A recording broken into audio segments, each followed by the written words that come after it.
Are you going to come sit with me? Mm-hmm. You want me to sit there for a second? I'm trying to. Sure. We'll just. Oh, look.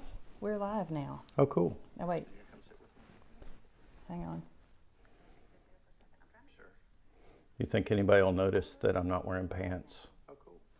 Shut up. So this is the awkward part of the morning where we typically do this at the And tavern, where we just wait. Yeah. We're just visiting with each other.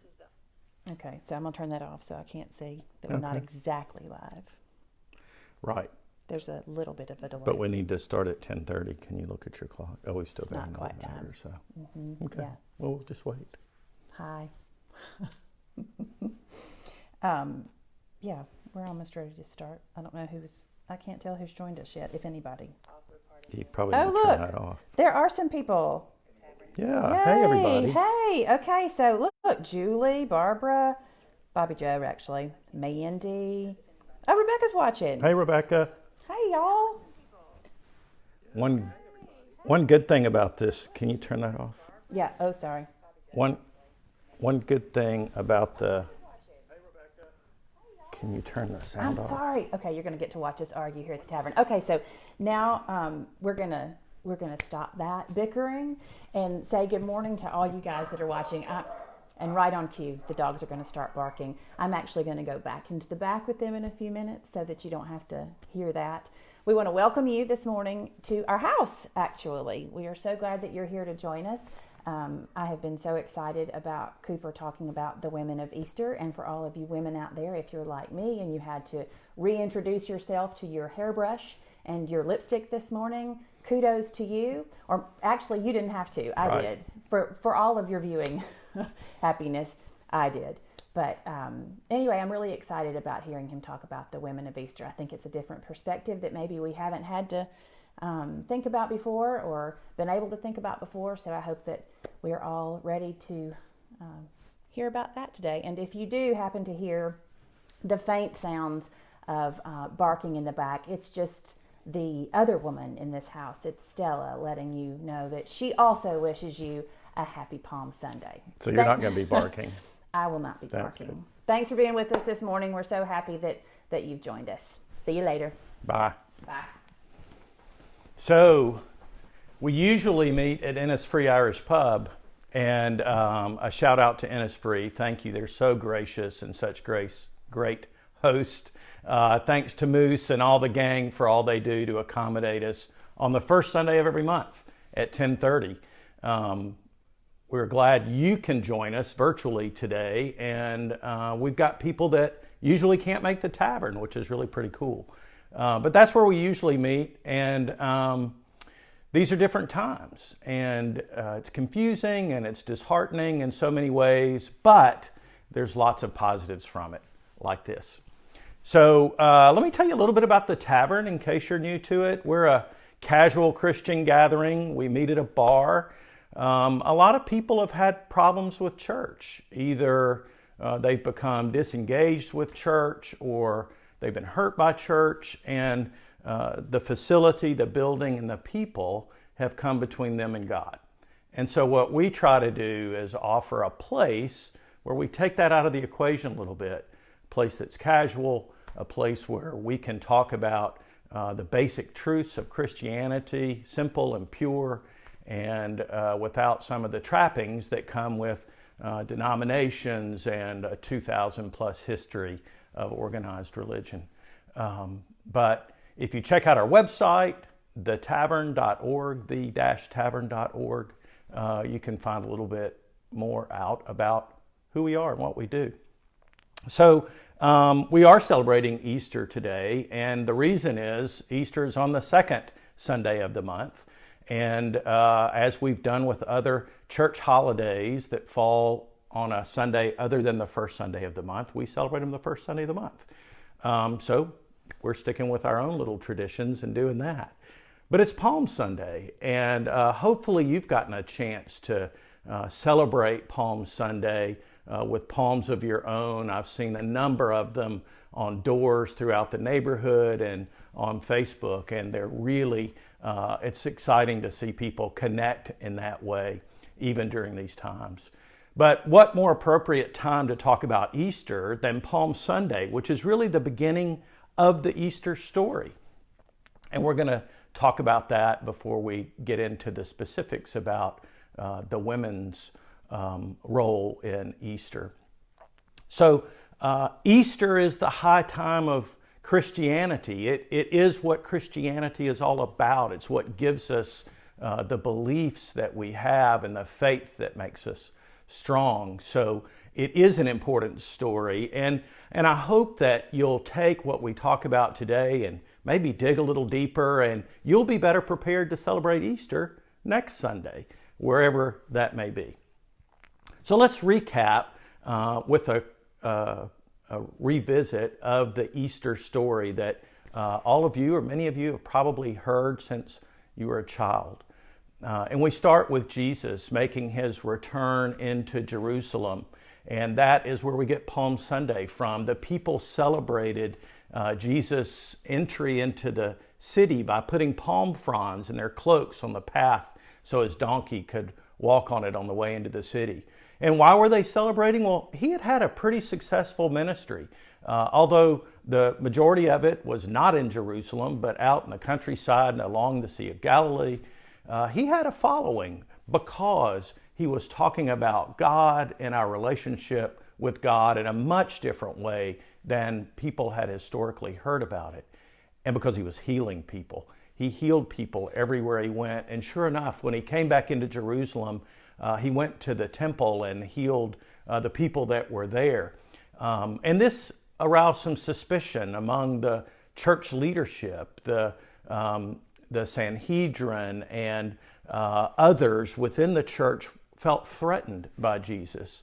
And they also felt that it was a little blasphemous on his part to claim to be the Son of God. And they hatched a plot to do something about it.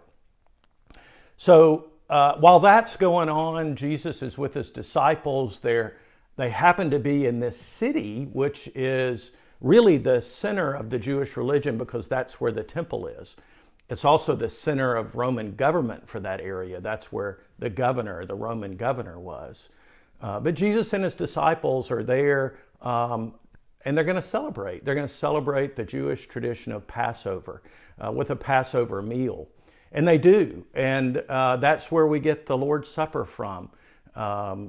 Jesus broke bread and shared wine with his disciples and foretold of his crucifixion. He had told them multiple times that it was going to happen, and it never really sank in with them. How could that be? They couldn't believe it because of this triumphant entry and the reception by the people. How could that go wrong? Well, it does go wrong. At supper that night, Jesus talks about those who will betray him. One in particular who will betray him to the authorities, and another who will deny him 3 times before the next morning. So sure enough, after supper, they retire to where they were staying, and Jesus goes to pray. And while he's by himself praying, the guards come and take him before Caiaphas and the Sanhedrin, and they're going to have a trial that night about Jesus because they want to get rid of this guy before Passover starts. There's a lot of people in town to celebrate, and they need to get rid of him now. So they capture Jesus. They have a trial. They find him guilty, and they want him put to death. Well, the problem is the church leadership didn't have the authority to put anybody to death. They had to get the Roman governor to make that decree. So after they reach their determination, they send him off to Pilate, who's the governor for the Roman government. Interestingly, one of 2 things that Jesus has said come true. One, he was betrayed by Judas, obviously, who told the authorities where he was so he could be captured. But he's also betrayed by Peter, who denies him 3 times when people see him and recognize him as being one of Jesus's followers. And Peter, oh no, I've never seen the guy before in my life. 3 times. So anyway, Jesus goes to Pilate. Pilate has a little interview session with him, not really a full-blown trial, and Pilate can't find anything wrong with this guy. Meanwhile, Pilate's wife is telling him, I had a bad dream. I don't think you should do anything to this guy. Pilate, though, doesn't want to upset the Jewish leaders with all these Jews in town for the Passover. He doesn't want insurrection on his hands because, well, that looked bad back in Rome. So he comes up with an idea. It's a tradition to let somebody go free on Passover. So he goes out to the people and says, hey, here's this guy and here's another. You want me to let one of them free? Who? And the people choose the other, not Jesus. So Pilate decides Jesus will be crucified. And he's taken away and he's flogged. And he gets his cross, and the Roman guards marching to Golgotha, the place of the skull where the Romans crucified criminals. They did that, and they were good at that. That kept the people in their control. So you could see right when you came in the city, these people that had been killed for not following the rules. So Jesus is there with two other criminals, and he's killed. He's crucified and stabbed to make sure he's dead, and then taken down, put in a borrowed tomb right before the Sabbath starts at dusk. And Pilate puts guards at the tomb and covers it, seals it with a stone so nobody takes the body and makes a martyr of him. And so then the next day's the Sabbath. And then the third day, some women are going out to take care of Jesus' body, as was the tradition. And he's not there. He's risen from the dead. He meets with his disciples. They all see him. Then he ascends into heaven. And that's how we have the Easter story. And that's how we have Christianity, is because of that resurrection. So we've lived with that story, like I said, for many of us, most of our lives. But like all the stories of the Bible, if you start to really dig into everything and assume everything's there for a reason and then try to find it, that's how the Bible is a living document. And all the stories are, not just this one. But I thought it would be interesting this year to study the women of Easter.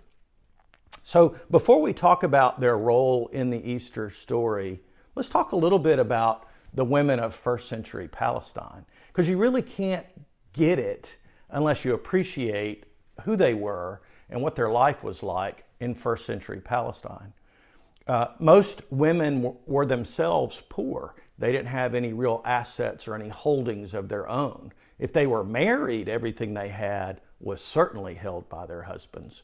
But if they weren't, they may have a shop or whatnot, but they really needed to be connected with some patriarch, some man somewhere in a family in order to be taken care of. That's why Jesus talked a lot about taking care of the widows and the orphans, because the tradition was not to take care of the widows or the orphans.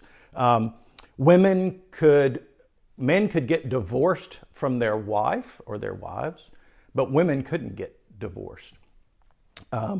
Women had no role in government. They didn't know how to write or read, and they really struggled. Even those that were within a religious, say the Jewish family, they had to worship separately from the men. And when they experienced that time of the month, menses, they were really cast out and weren't allowed to participate in any kind of activity, social or otherwise. So while women have had a hard time over the millennia, first century Palestine was really tough, and women didn't play a very significant role. But in spite of all that, women play an incredible role in biblical history, the biblical stories, not just in the New Testament, but in the Old Testament. I mean, think about Adam and Eve. Now, whether you believe there was actually a man, Adam, and a woman, Eve, or whether that story is more symbolic of our beginnings, a woman played a key role in that. It wasn't Adam, it was Adam and Eve. And then Moses, who's given up by his mother, is found by the daughter of Pharaoh, another woman who enables Moses to grow up and become a leader for the people as they lead out of Egypt. And there's Ruth, and there's tons of women in the Old Testament who play a significant role in the story of the Jewish people. And then the New Testament, in Jesus' teachings, he runs across all kinds of women that play a key part in his ministry. There was the woman at the well. There was the adulteress woman that was going to be stoned, that Jesus intercedes with. And of course, his mother, Mary, plays a key role in his life and his development. And you can think of others. We could name them for hours. But what we're going to talk about today is the women of Easter. Now, I know what you're thinking, Cooper. You told us the story of Easter, and I didn't catch a whole lot of women in it. There was the servant girls that identified Peter that he denied. Yeah, those were some women, and I left out that little detail. There was Pilate's wife. She played a role, but not the significant one that I wanted to talk about today. There's really three key roles that the women played in Easter. First of all, they witnessed Jesus' crucifixion and death.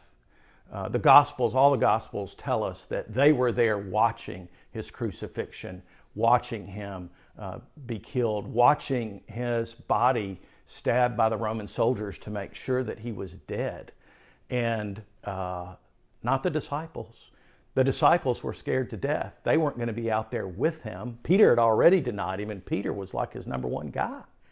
And so they had scattered and were hiding and didn't want to be captured and crucified themselves. But the women that followed Jesus and his disciples around through their ministry were there to see Jesus' death.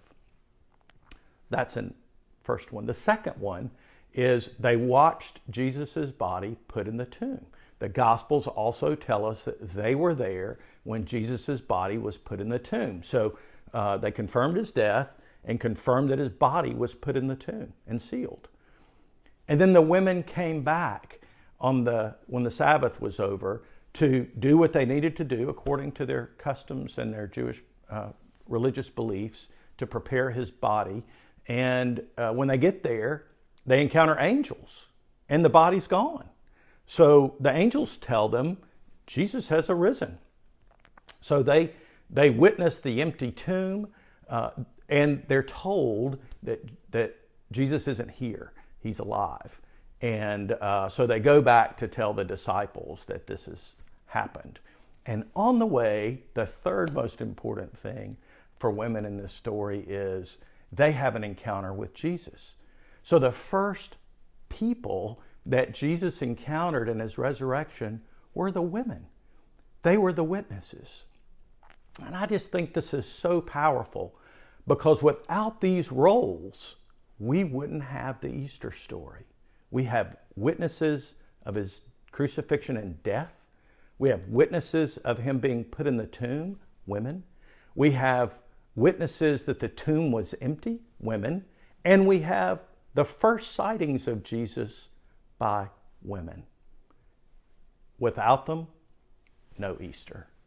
So that's a pretty powerful role. So, what does this mean for us? Well, if you're a woman, you should feel empowered. So even in first century Palestine, and even in the first century as the Bible's being put together with interviews of the witnesses, and as it's come about over the years, women played a significant role. And Jesus made that possible. God made that possible for a reason. So while women have not been treated, and in some hallmarks of the world still are not treated as equal to men, you as a woman should feel empowered. If they could play a significant role in the history of Christianity and the story of Jesus, what can I do today? Lots. Well, it has other meanings too. I mean, if your mother is still alive, or your grandmother, or you've got an aunt that's significant for you, or sisters, or wives or girlfriends or daughters, you need to appreciate them. Appreciate the role that they've played in your life and the role they play in the lives of others, because they are significant and they are important. But what if none of that matters to you? That doesn't connect with you. How do I relate to this story? What's in it for me? Well, the fact of the matter is that women were thought of as less than everyone else in the society in the first century. They were minimized and were oppressed. Have you ever found yourself a member of a group, or even singled out and treated as less than others, whether it's in society, whether it's in a group of friends or at work, whether it's based on your race or your beliefs or the way you live or the way you look? Regardless of your age, at some point in your life, you've been mistreated and treated as the outcast or the one who doesn't belong, just like the women in first century Palestine. So what does this story mean to you? Well, it means that everybody has a role, that you have a role, that you're important, and you don't know what impact what you see, what you hear, what you say, and what you do could have on others. And you need to take those opportunities. We've all been there. But to think of the way these women in the first century Palestine were able to play such a significant part in this story that we hold so true should give us all a little incentive and raise us all up a little bit to feel better about ourselves.